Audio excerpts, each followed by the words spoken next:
Kasaragod Kodombelur കായക്കുന്നിലെ C Narayanan വെള്ളിയാഴ്ച വൈകിട്ടോടെയാണ് കുത്തേറ്റു മരിച്ചത്. ഒപ്പമുണ്ടായിരുന്ന സഹോദരൻ സി അരവിന്ദാക്ഷനും കുത്തേറ്റു. ഗുരുതരമായി പരിക്കേറ്റ അരവിന്ദാക്ഷൻ മംഗളൂരുവിലെ സ്വകാര്യ ആശുപത്രിയിൽ ചികിത്സയിലാണ്. കൊല്ലപ്പെട്ട നാരായണന്റെ മൃതദേഹം വൻജനാവലിയുടെ സാന്നിധ്യത്തിൽ സംസ്കരിച്ചു.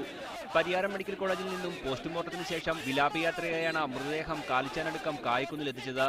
കാലിക്കടവ്, ചെറുവത്തൂർ, നീലേശ്വരം, ചോയൻകോട്, കായക്കുന്ന് എന്നിവിടങ്ങളിൽ മൃതദേഹം പൊതുദർശനത്തിന് വെച്ചു.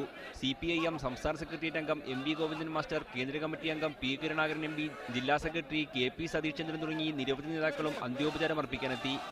നാരായണന്റെ മൃതദേഹം വീട്ടിലെത്തിച്ചതോടെ പലർക്കും സങ്കടം താങ്ങാനായില്ല. കുടുംബാംഗങ്ങളെ ആശ്വസിപ്പിക്കാൻ നേതാക്കളും ഏറെ പ്രയാസപ്പെട്ടു. വൈകിട്ട് 4:30 മൃതദേഹം ചിതയിലേക്കെടുത്തു. ആക്രമണത്തിൽ പ്രതിഷേധിച്ച് CPIM ആഹ്വാനം ചെയ്തിരുന്ന ഹർത്താൽ അവസാനിച്ചു. ഹർത്താൽ പൂർണ്ണമായും സമാധാനപരമായിരുന്നു. CPIM പ്രവർത്തകനെ കുത്തിക്കൊന്ന കേസിൽ പോലീസ് അന്വേഷണം ഊർജിതപ്പെടുത്തിയിട്ടുണ്ട്. രണ്ടാം പ്രതി പുഷ്പൻ പോലീസ് കസ്റ്റഡിയിലാണ്.